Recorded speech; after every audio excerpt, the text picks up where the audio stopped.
be here tonight to see all of you and learn about the Eritrean culture.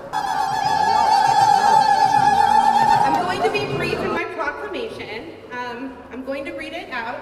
Whereas Asmara, the capital of Eritrea, has been designated a World Heritage Site by UNESCO, the United Nations Cultural Organization, and is sometimes called Africa's Miami because of its many Art Deco buildings.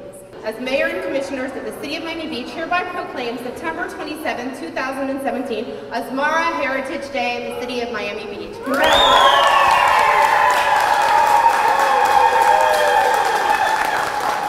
And hopefully, since you are the Miami Beach of Eritrea, since you are the Miami Beach, so that we have to become sister cities, so we will pursue that relationship also.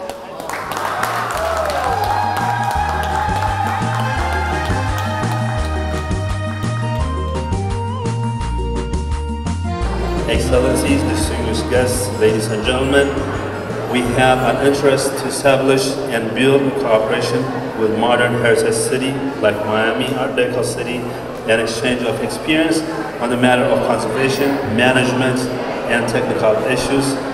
Last but not least, I highly appreciate the organizers of Asmara exhibition, the Art Deco Museum, and the Eritrean community in Florida, and all distinguished guests who attended this important event for the success of this event to happen. And a very big thanks to the City of Miami Beach for hosting this exhibition.